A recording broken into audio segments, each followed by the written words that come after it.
পেঁচা বসতে উঠেছি, আমি দেখছি তাহলে উইমা কাকগুলো পড়ে গেছে এরকম করে জিকেছি, তখন আলোটা জ্বালিনি। তারপরে আমি দেখি যে 3 বার যখন ঝিঙনু পড়েনি তাহলে চন্দ্রকোনা থানার বাঁশগেড়িয়া গ্রামে হচ্ছে রাত্রিতে মশারির ভিতরে শুয়েছিল মা, আর মশারির উপরে শুয়েছিল জাতগোপুকে। রাত্রি 3টের সময় মা বুঝতে পারে, যখন মা রাত্রিতে ওই পেশাব করার জন্য উঠেছে, মা মাথার উপরে ঢুকে গেছে তো সাপ।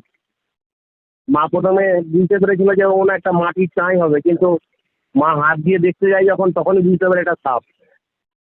রাত্রি 3টের সময় ঘটনা। তারপরে ভোর থেকে আমাকে ফোন, আমরা ভোরবেলা গিয়ে উদ্ধার করি সাপটা। আচ্ছা, ওটা মাটির বাড়ি ছিল? হ্যাঁ, মাটির বাড়ির উপরে তিরপল আর হচ্ছে পাটা দেওয়া ছিল, পাটার উপরেই ওই বিষধর সাপ বাচ্চাগুলো সবগুলোই ছিল। বাচ্চা ছিল? বাচ্চা বলতে খুব বাচ্চা নয়, এগুলো 1 ইয়ার্সের বাচ্চা, মানে যথেষ্ট প্রায় 3 ফুটের কাছাকাছি। একটাই ছিল সাপ, তাই তো? না, একের অধিক ছিল। আমরা যেহেতু পাটাগুলোকে সরাতেই সঙ্গে সঙ্গে ওই পাঁচিলের মধ্যে গলে গেল। আচ্ছা, মশারির উপরে কটা ছিল? মশারির উপরে ছিল একটা। আচ্ছা, এবার পাটার উপরে আরো ছিল, মানে বাসা বেঁধেছিল তারা রীতিমতো? হ্যাঁ, অ্যাকচুয়াল মানে পুরো পরিবারই ছিল। আচ্ছা, মানে কতগুলো বাচ্চা আপনারা দেখতে পেয়েছিলেন? আমরা খান 3 বাচ্চা দেখতে পেয়েছি। আমরা ওখানে সব পাটাগুলোকে ভেঙে যাই হোক হচ্ছে ব্লিচিং বা আর অন্য কিছু করে তবে বাড়ি ফিরে আসি। আর মশারির জন্যই রক্ষা পেলেন, তাই তো? হ্যাঁ, মশারির জন্যই মা রক্ষা পেল।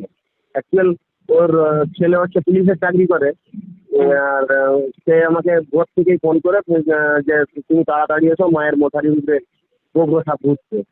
আমি ভোরবেলা যেয়ে ওটাকে উদ্ধার করি। নামটা একটু বলে দিন আপনার। আমার নাম Malay Ghosh, wild life rescue. মশারির উপরে সাপ আছে আপনি বুঝলেন কি করে? আমি আমন করে ওই যে উইমা গুলো হয়েছে এই ছাতে, হ্যাঁ, আর পেঁচা বসতে উঠেছি, আমি দেখছি তাহলে উইমা কাকগুলো পড়ে গেছে এরকম করে জিকেছি, তখন আলোটা জ্বালিনি। তারপরে আমি দেখি যে 3 বার যখন ঝিঙনু পড়েনি তাহলে মাথার উপরে কানে মুসুরটা ঠিকে যায়। তাহলে এবারে আলোটা জ্বেলেছি, টর্চটা টিপেছি, দেখি না ইলিবিল করছে।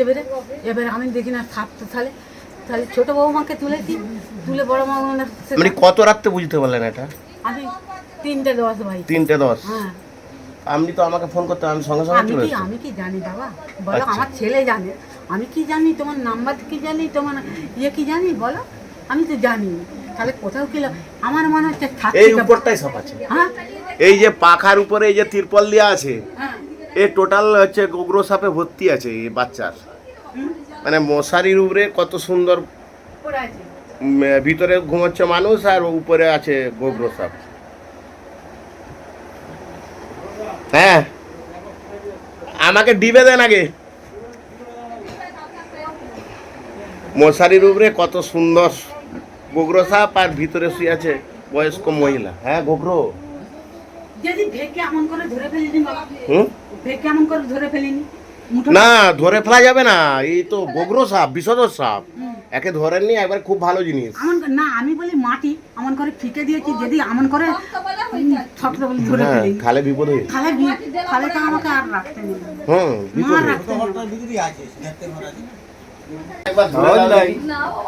রিক্সা দেবি রাত এই পাখাটা বন্ধ করো, পাখাটা